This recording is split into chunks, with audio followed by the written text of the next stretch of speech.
Giving Back to Gwinnett highlights the wonderful nonprofit organizations that serve our community. Did you know there are over 4,000 wonderful nonprofits in the area? Our hope is that you will be touched by their mission and their impact, so you too will want to be involved. Hey, I'm your host, Tom Sheldon. We're coming to you live from the Subaru of Gwinnett studio inside the beautiful Sonesta Gwinnett Place Atlanta Hotel. Now, let's meet some amazing people. Hello, amazing people. Hey, Tom. Hey, Tom. I like that. That's better. That's better. Oh, wow. And I'm shorting out all of a sudden. Goodness. I am thrilled to death to have two really cool guys with me this morning. Mr. Andy Helmer with Shelters to Shutters. Hello, I know it's sir. a mouthful, Tom. It is. It is. I'll be okay. And also with us today is Mr. JT Wu. I can call you JT. Absolutely. Or do I need to call you Jonathan? No, JT's perfect. 4 letters, so hopefully it's nice and easy. JT Wu with Preface. That's right. When I think of JT, I'm old, forgive me. I think of John Travolta. Hey, I'll take that. That could be a compliment. I'll right? take that. Yeah, absolutely. I'll wear that. So no Justin Timberlake, Tom. That's Who's that? Who? What? I don't even know who that is. Was he in a halftime show one time? I'm sure. Oh, this many. went off the rails very, very quick. Wow. JT, grab you a cup of coffee. They tell me they got coffee in the back. I've never seen it, but they lie to me. I'll let you know. We're gonna get going with Mr. Helmer here. Andy, Shelters to Shutters. Sounds cool. Yeah, and for the sake of ease for the podcast, you can just refer to it as S2S because I like that. Shelters to Shutters can be a mouthful, especially if you I worked on it say all morning. it 7 times fast. I worked on it all morning. So Shelters to Shutters was an idea that was born by accident. The founder, a guy by the name of Chris Finley, who spent his entire career, professional career, in the multifamily. And when I say multifamily, I mean apartment complexes, apartment communities. He spent his entire professional career in multifamily. He was reading an article in an Outdoors magazine that chronicled the experience of the writer intentionally going homeless for 3 days in Asheville, North Carolina. And there were 2 things that really struck Chris. Number one, you couldn't apply for a job at a fast food restaurant if you didn't have a permanent address. And so he's thinking, well, how do you get a job if you don't have an address? Right. And the second being that it kind of created this idea of individuals being situationally homeless versus chronically homeless. So situationally homeless, meaning individuals have been in the workforce before, have marketable skills, but through a series of circumstance or bad luck have found themselves without a place to live. And so the light bulb went off and he's like, I have all these unfilled entry-level positions, things like groundskeeper, maintenance tech, leasing agent, and I'm always looking for ready-to-work, motivated people. Maybe I could actually find individuals that are situationally homeless that have the skill set that I'm looking for those positions. And so the idea was born. Now, how did you personally get involved with this? So we need the dirt on you a little bit too, man. So I was head of sales for a data and analytics company for a long time. Every year I felt like the boulder at the bottom of the hill was larger and larger and the hill was taller and taller. That tends to happen, yes. Exactly. Yes. And I was taking a sabbatical, and through a couple of mutual friends I was introduced, and he said, hey, you're taking some time off. Would you mind conducting the search? I got this cool, innovative nonprofit that's starting to do some things, but I need somebody to run it. I don't have time to do it. Would you conduct a search for me? So after 10, 12 weeks, I presented he and the board kind of a slate of candidates, and ultimately I got Jedi mind tricked into doing it myself. So with no experience... that was the plan. There was no trick. That was the plan the whole time. I'm an idiot, Tom. Well, what can I say? We all are at times, So they hired a guy that has no experience with the issue of homelessness, never worked for the multifamily industry, and never ran a nonprofit. So, you can see why I was the ideal choice. Hey, yeah, and you've stuck with it. Yes, and 4.5 years. You're succeeding doing it. Absolutely. Has COVID affected y'all at all? Very much. So we operate in about 10 cities, Atlanta, Metro Atlanta being one of those. Right. And in each of those cities, we have a network of nonprofit partners, and you can kind of consider them our candidate pool. We provide entry-level job descriptions to those nonprofit partners. Mm-hmm. They refer candidates to us. We do in-depth screenings. We do a background check. If everything looks good, then those individuals are eligible to be candidates in the program. Gotcha. The primary mechanism where we get people hired and housed, because you get them both. You get discounted on-site housing as well as a competitive wage position. Nice. The primary mechanism was in-person hiring events. And so oddly enough, when shelter-in-place orders and limits on social gatherings hit, that was largely shut down. So we've transitioned quite a bit, but we're not back to where nearly we were in quote-unquote normal times. And neither is really anyone else. I'm hoping we're getting close. We are getting close. I know we're getting close. What are the greatest needs for this? But I'm a little confused. When you say candidates, these are people on hard times. Yeah. Something's happened to them. Correct. And has put them in this bad situation. That's exactly right. They seek help, and then they're referred to you, more or less. That's exactly right. And so we're screening them, and obviously these individuals need to have the skill set that our industry partners, companies in the multifamily industry are looking for. So if you're looking for a groundskeeper, you need somebody that's willing to work outside, is motivated, hardworking. If you're a leasing agent, a lot of times if you have any sort of retail sales experience and you're a good listener, that's a great fit. And then maintenance, which is typically the most skilled of those three positions, you need to have a background in one of the trades. Maybe you're an electrician or a plumber, or maybe you're just really good with your hands, you're mechanical in nature. Those are all great fits for the program. So you're dealing with a lot of good people that just had something bad happen to them. That's exactly right. And you know, there was well, unfortunately, there's a connotation when you say homeless. Maybe I don't want to deal with those people. These are really good people. Absolutely. That you're dealing with. And so between 3 and 3.5 million Americans experience homelessness every year. Right. Of that number, 83% of those are situationally homeless. So we're not talking about the people that are panhandling outside of MARTA or at a busy intersection. We're talking about individuals, as you aptly described, have fallen on hard times. There was some catalyst that led to this. Right. So often out of their control, unfortunately. Absolutely. And, 60% of Americans have live paycheck to paycheck and have less than $1,000 in their bank account. Right. So effort to kind of go just right every month for them to keep their head above water. So those are really the individuals that we're trying to help. And as a matter of fact, there was a gentleman in Atlanta who was a refugee from Liberia. He actually won the lottery to come to the United States on a visa. Right. He quickly kind of fell on hard times in metro Atlanta, but his mother had always instilled in him the importance of education. And so he was taking day classes at Atlanta Technical Institute. They had a program for individuals that were socioeconomically disadvantaged. And at night, he was working at McDonald's using their Wi-Fi so that he could do his homework. Nice. And then living Smart man. Absolutely. And then living out of his car. He got hired by one of our industry partners here in Metro Atlanta. He's been promoted once. He's doing great because, again, the power of the program is you're getting employment and housing simultaneously. So you're getting discounted on-site housing as well as a competitive wage position. You get benefits day one. The multifamily industry is an industry that has a long history of promoting from within, and there are any number of opportunities for continuing learning and building on your skill set. And so this isn't just a brand new job for him. This is an entirely new career. Right. He's got a future. Absolutely. But you keep saying competitive wage. Your wages average over $15 Yeah, so an hour. Across all 10 cities where we operate for largely those three positions that I mentioned, so leasing agent, groundskeeper, maintenance tech, yes, we average $15.50 an hour. That's nothing to sneeze at. Absolutely. That's a good deal. And I know you have a very high success rate. Yeah, so our success rate is 93%. 93%, so wow. Only 7% of the individuals that go through our program unfortunately end up back in some sort of homelessness situation. I got you. So what does S2S, I like saying that. Yeah.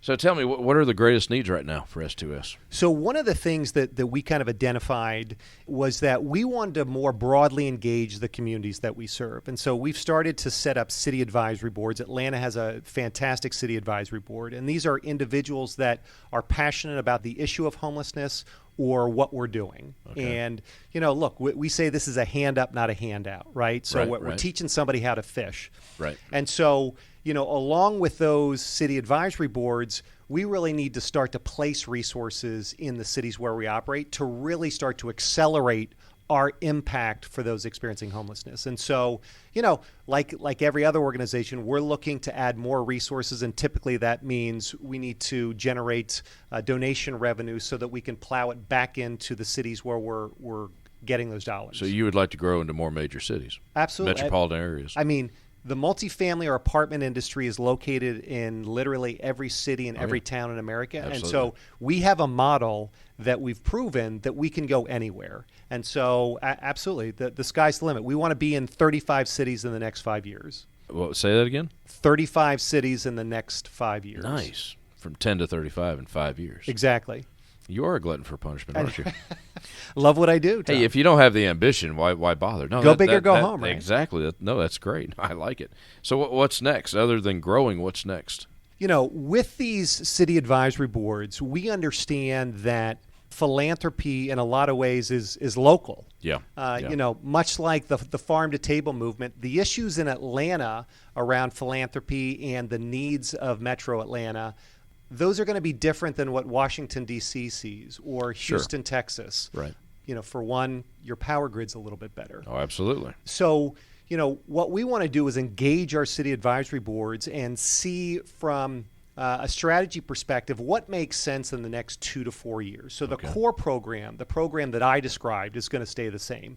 But, maybe we look at saying, hey, maybe we can become a full social entrepreneurship program where we actually stand up our own temp agency so we can get more people in the front door, get them a little money in their pocket as they temp and build their skill set if they weren't exactly the perfect fit kind of right out of the gate. You're going to do some training. We're going to do some training. That makes sense. Absolutely. And so you can touch so many more people like that. Indeed. And so we don't want to reinvent the wheel. We know there are a number of great training programs in Georgia and in Metro Atlanta. And so working with partners and standing up new partnerships to really develop a curriculum, I can speak, it's quite all right. Really works for the multifamily industry. You've been saying shelters to shutters for a while. Yeah. The easy words just don't come out anymore. That's exactly right. So how does someone get involved? So I would encourage people to go to our website, which is shelters, spelled out, unfortunately, 2TO, not the number 2, shutters.org. And there's a tab there on how you can get involved and how you can engage. I have 2 teenage daughters, and I made the mistake last year when I was doing another podcast where I started with www. Oh, no. And I got home and just got crucified yes, I bet you did. by the teens. Like, really, Dad? Unless you're going to repeat it. That's right. Can we say Bill O'Reilly on the air without getting stuff thrown at us? He would always say the WWs, but he would repeat it for dramatic effect. I'm just going to say shelters to shutters.org. As you should. And your daughters will still, they love you either way. Well, shelters to shutters. After a year, everyone being at home, it wanes every once in a while. You can make donations on the website. Absolutely. As far as someone volunteering time, is that a need at all? That is a need once we get back to these hiring events. So once more people are vaccinated, we're not quite there yet. We're not quite there yet. I suspect that by end of Q2 we'll be there. And the hiring events are amazing because we can invite all our industry partners at one time. We can work with our nonprofit partners 4 to 6 weeks ahead of time to screen and get a really broad, deep candidate pool. Gotcha. And then we bring everybody together and kind of watch the magic happens. And look, I think we've all been to either a sporting event or something where the energy is physically palpable. Oh, yeah. It's the same sort of thing here because you can see how much these individuals want to get back to work. Right. Our goal is long-term economic self-sufficiency. So the issue of homelessness is a complex issue. It takes any number of different types of organizations from, food pantries and soup kitchens and workforce development programs. For us, our goal is long-term economic self-sufficiency. Well, like you said, you're teaching them to fish. You're exactly right. Nice. Something they take with them. Hey, I've always said, if you learn a skill, you learn a trade, you take it with you, you got a job somewhere down the road. Absolutely. And look, I don't know about you, but I am not in any way handy. So if something breaks at the house, I'm calling somebody. And, I won't admit my age, but I'm a little older. And so there used to be just... Oh, don't worry. I'm old. Believe me. I was told when I walked in this morning how old I was, so don't worry. There was a whole host of vocational training programs that have largely disappeared. But I can tell you, when the electrician or the HVAC guy comes to my house, I feel like they're making money hand over fist. So to your earlier point, these are not only jobs, these are good paying jobs. Yeah. They all have upward mobility for promotion. And again, it doesn't have to be just a job. It can be a brand new career. I like it. No, I like that a lot. Ladies and gentlemen, shelters 2shutters.org, and it's a T-O in the middle, not the number 2. Andy, nice job. That was 15 minutes. Almost 15 minutes. Tom, I'm a goal-oriented person, and I felt like you coached me up perfectly. So I get the credit? I'm going to give you the credit. So you're coming back next week, right? I'm going to be a monthly regular. I like it. Andy, thank you so much for being with us. Thanks, Tom. And Appreciate you having me. And the work you're doing is very, very impressive, sir. It's what gets me up in the morning, for sure. And when we get to that 35, we'll have you back on. Awesome. We'll have a wild party. It'd be great. Would love that. I like it. And we can have a party because it'll be in person. Yeah, I'm definitely hoping for that. Yeah, awesome. Thanks again. Appreciate it, Tom. You're welcome. JT, you still there? Hey, Tom. Yeah, didn't really find that coffee, but had a fun time exploring the studio here. It's a great place y'all have. They keep lying to me about the coffee, man. I'm sorry. I've never seen it either. JT Wu. Jonathan J.T. Wu from Preface. Absolutely. Let's hear a little bit about the man before we jump into Preface. You bet. What can I do for you? Let's get the dirt on you, man. Oh, gosh. Tell us a little bit about yourself. No, it's so I'm a product of Gwinnett County. So congratulations, I am too. Absolutely. I am too. Now this place is home, and I couldn't love it more. But so grew up here. My mom and dad actually immigrated to this country in the 80s, so they met while they were on scholarship at Ole Miss. So they've been in the South for a while, and so when they came to Georgia to start a family, I was blessed to be able to kind of grow up in a household where they were able to support me. Right, they both spoke English. They had both had college educations, and so they were able to talk to my teachers and make sure, hey, is JT doing his homework and is he goofing off in class, and make sure I wasn't playing hooky. Well, we probably knew the answer to that, but the teachers were probably nice. Hey, you were young, it's okay. Something like that. But now after 41 years, they're Southern. They're Southerners. Absolutely. Now, so they're grandfathered in. Exactly. Hey, I like to think so. Mom makes pretty good grits, but hey now, I like that. But yeah, so definitely have always felt just super blessed and really embraced, by the community here in Gwinnett. And I think when they moved here 25 years ago, it was obviously Gwinnett was very different than it is today. I think very homogenous. A lot of folks generally spoke English, and I think you fast forward to today, and 25 years on, we've got a majority minority community now, a tremendous amount of diversity here in our county, and with that diversity, it's incredibly empowering, and I think it brings with it a ton of strength. But also from an educational perspective, which is we're going to segue smoothly here into the whole preface bit. But from an educational perspective, it can bring along its own unique sets of challenges as well. Oh, absolutely. Gwinnett County is almost the melting pot of the world. At Absolutely. This point. But it's also there's a lot of opportunity, Definitely. a lot of chance to learn. Definitely. And hopefully it's a working model that goes forward all over. Absolutely, and that's one of the it's been the best part about coming home. So I was up at Princeton for college, so graduated in 2016, studied public policy, public-private partnerships, and then came back home in 2018 to be closer to family, reconnect kind of with the roots and with the hometown community, and it was amazing to see just how much had changed, even in that short period of time. But also, to your point, how much opportunity there was and how much of a focus there really was on, how can we really harness this incredible diversity, this incredible multilingualism and multiculturalism that we've got here at home, and really show that, hey, Gwinnett and really Georgia more broadly can be really what the New South can look like for this country, and really how a model for other communities, to really embrace these homegrown assets that they've now got, to be just that much more competitive kind of on the global scale in this increasingly interconnected world that we live in. The world's getting smaller every day. Absolutely. Oh, my. Absolutely. Now, let's jump into Preface. You betcha. Or maybe we kind of already have. I know it's based around education. Definitely. And I think we all agree that that's important in any situation. They always told me they can't take it away from me. Absolutely. So there you go. So that's where you start. Absolutely. So tell us about Preface. Yeah. So what Preface is, it's really an innovative kind of public-private nonprofit initiative that, again, now what in the world is that? So myself included, we're slow. Some of us are slow. No, not at all. So a public-private. Yeah. Say that again. So we're a public-private, but we're a nonprofit initiative. And so really, the kind of genesis of Preface, we were funded on the fundamental conviction that every child, no matter where you live or what language you speak, deserves the educational foundations to pursue their own American dreams. And so it was really informed by my personal experiences, by a lot of the experiences of folks that I was blessed to meet, here in Georgia and in college, where, we realized just how big of a role early education can play in a child's life. I think the statistics show that if you're reading on level by the third grade, you're 4 times more likely to graduate from high school. You're 60 times less likely to spend any time in prison, et cetera. And, if you want to take a fiscal perspective to it too, the studies show that taxpayers save over $292,000 on average over the life of a high school dropout. I had that in the notes. Absolutely. That's very impressive. Absolutely. And so I think you can make the case from a variety of different ways, but at the end of the day, what I've been so grateful, especially here in Gwinnett, is to recognize that our local leaders realize that making an investment in our children's education and the next generation early can really pay dividends down the line. And so that's what Preface was really formed to help support in communities across America. Well, something I've always thought, and you're actually living proof of it, you build a great home, not necessarily the house you live in, the community. You build a great home. Someone like yourself may go somewhere else to get an education, but you bring it back with you. Absolutely. You bring back those experiences and that knowledge, and you make the community even better. Definitely. But now, if this place was horrible, you wouldn't come back. I mean, who could blame you, right?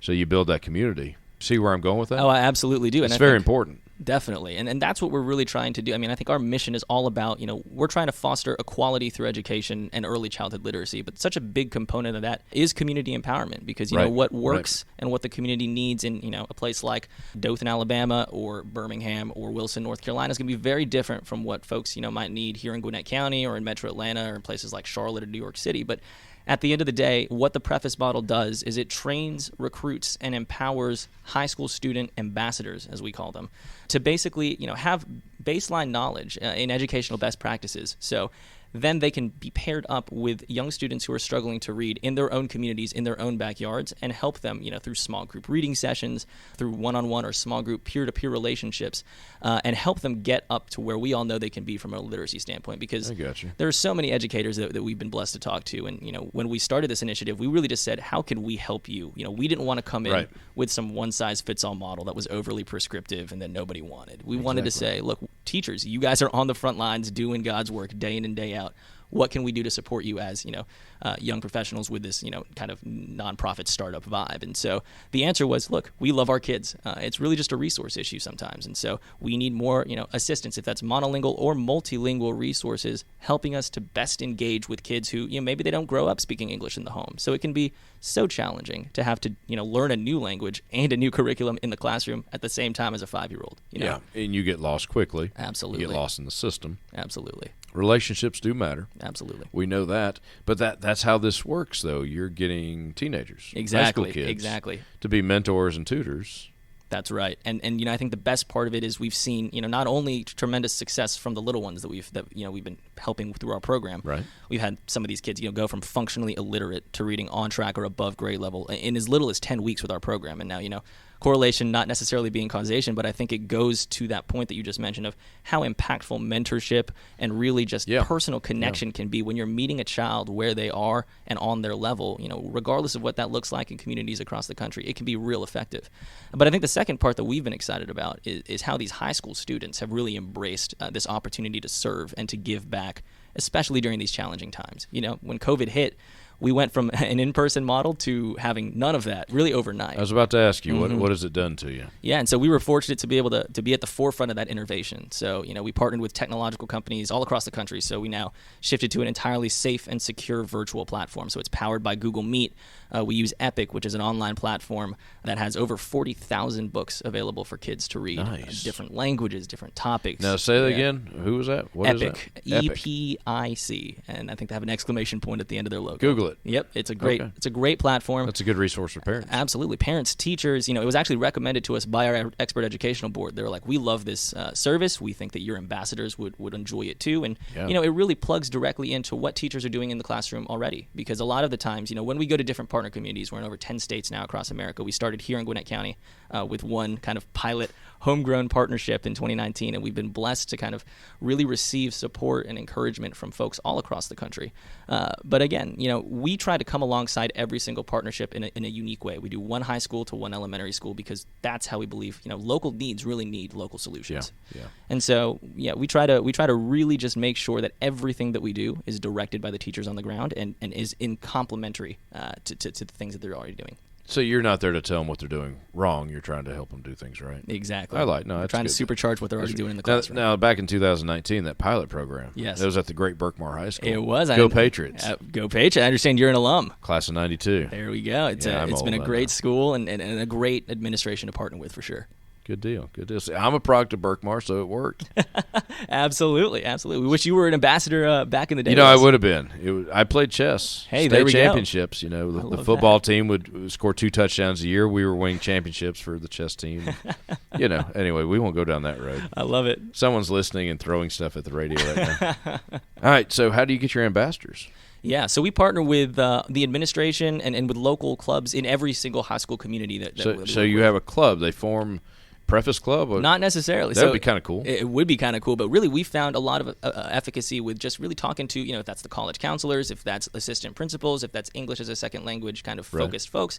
In Berkmar High School, to bring it local, they have an early childhood education academy. It's one of their multiple academies that they have within the high school. And so these are kids who already think maybe I want to pursue a career in teaching or pursue a career in education. And so to be able to get that hands-on experience, working with a young child, of course, with educational and educator supervision at all times. My team's always there to support. We got the teachers on the ground, obviously, helping to direct things and to make sure that everything that our ambassadors are doing in their reading sessions is actually complementing, and supercharging the existing efforts in the classroom. But, these kids, we find that a lot of students these days are really looking for an opportunity to give back. COVID has been so disruptive in so many ways, and I think a lot of them really long for that connection and that kind of one-on-one mentorship model that a program like Preface can bring. And so we get kids, in droves from all across the country saying, "This sounds awesome. I love working with young kids," or "I really think that education or social work or whatever it is something that I want to pursue, and this is going to be an opportunity for me to really get that hands-on experience." That experience, and they're getting an education for their future as well. Definitely. And it's got to look good on a college transcript. I mean, hey, it has to. Absolutely, and that's our other thing. We try to offer those intangibles to our students. I have a great leadership team that works with me and a great board of advisors, and we affiliated with some great institutions, some great companies, and so we've been able to write recommendation letters for our students, give them advice. So you do that? Absolutely. Oh, that's perfect. Give them advice on job opportunities, what they're thinking of from post-secondary education. We've actually recently, thanks to some generous sponsors, I gave you some pharmaceutical products from Earth Baby here, who's a great sponsor of ours on the West Coast. But they actually gave us a generous matching donation to help establish our first ever scholarship program. Congratulations. Thank you. That's awesome. For high school students in all of our operational states. And so, you don't have to be a Preface ambassador to be involved with that. But what we're really trying to do is to help, one, mitigate the financial cost of higher education for some of these students. Oh, yeah. But also encourage them that, look, you can devote your life to continuing to serve, and you can pursue that in college. And we want to come alongside and invest in you and support you because, communities are at their strongest when everybody's coming together. And that's what we're all about. Preface Club at the schools, you can steal my idea. I think it sounds really cool. Hey, I love it. Well, but think about it. You have your upperclassmen, your seniors, your juniors, kind of helping along the freshmen and sophomores and just keep the door just revolving. Definitely. You're welcome to steal the idea. Hey, we're going to take you up on that. We'll give you some credit. I think it'd be pretty footnote good. Down there. Maybe they'll name a hallway at Berkmar after me because they have like 10 million of them now. Hey, I love. They do have a lot of hallways. It is a large school, but it's awesome. And we see this in communities all across the country. These are places that are looking for additional opportunities to give their students that chance to really get involved and to give back. And so for us, we offer our programming to schools at absolutely no cost. My leadership team and I, we do this pro bono because we believe in the mission, and we wanted to show that, hey, there are ways for young professionals or even high school kids to make an impact and really transform lives at a fundamental level, even while they're still in school. And so this is never going to be something that we charge schools to use. We provide these resources at cost, and we're blessed to have great, generous supporters. Of course, we're always looking for more, but in every community that we partner with, we've been able to give over $15,000 in book donations, library donations, healthcare resource donations to our partner schools. We call them legacy gifts, but it's because we believe in what these educators are doing every day in the classroom. Our job is to just support them and make them even more effective at their jobs by responding to their requests. So, congratulations on the donation. Well, thank you so much. That's awesome. The website, prefaceproject.org. Absolutely. So now if someone wants to be an ambassador, is that how they contact you? It is indeed. So we've got a little link on the front page that you can just go and click. It says ambassador applications, and we would encourage anybody who's interested to just go on there and apply. We'd love to talk to you. We're getting new partners every single day. And again, you don't have to only go to our website if you're a high schooler. If you are a community organization, if you're a corporation looking to support, we'd love to talk to you. And if you are a parent who just wants to get more involved, happy to chat with you as well. So you provide some resources for parents. Definitely. So that's part of our, our whole thing is education can't stop just at the classroom door. And so that's true. We try to provide as much at-home support as we can. So if that's, bilingual phrase sheets, helping to do translation work for our partner schools using our ambassadors and their multilingual capabilities. And again, this isn't just something that only works in multilingual communities. This English to English is perfectly fine. And we've seen those results, in communities across the country as well. Now, what if I have a child that is in elementary? Yep. And I would be interested in them having a mentor or a tutor. Absolutely. How would they contact you? Through the school? The school needs to contact you? Yeah. Hopefully school has the program. Mm-hmm. So we would encourage that, tell the school they need the program. Yeah, talk to your administrators. Say, look, there's this free program that we heard about that has had incredible results all across the country. It's headquartered right here in Georgia. Yeah. We would love for y'all to talk to us. We've been featured by the Georgia Department of Education as an innovative languages program. So, for us to have that kind of community support, not just from Gwinnett County Public Schools, not just from the Georgia Department of Education, but from our communities across America, has been great. So yeah, talk to your administrators, reach out to us on the site, let us know how we can help push those conversations along with you, because at the end of the day, we want to be in all 50 states. We want to be, as big a presence as possible. Absolutely. And show folks that this model of community empowerment, no cost, high impact, can work. And it's a way to bridge divides all across our country in a way that's really impactful and meaningful for the next generation. If you can make this happen in Gwinnett County, honestly, you can make this happen anywhere. That's the hope, and that's why I feel so blessed to be from this community and have that community support. Not bad, is it? No, not at all. Well, Jonathan, give the website one more time. Absolutely, it's Preface, P as in Paul, REF as in Frank, ACE, project.org, prefaceproject.org. Prefaceproject.org, or don't say the www. Exactly. Well, I learned my lesson over here from Andy, so I'm just trying to get that out of my vocabulary. JT, thank you for being with us today. Thanks so much for having me. That wasn't so hard. Oh, it was great. Ladies and gentlemen, if you do get a chance, go to the websites and give these guys some support. The things they're doing for the communities, not just here, but all over the United States, quite honestly, is very, very impressive. Thank you for joining us on Giving Back to Gwinnett. Oh, there's my music. I'm Tom Sheldon. We're having a lot of fun here at Business RadioX. You've been listening to Giving Back to Gwinnett.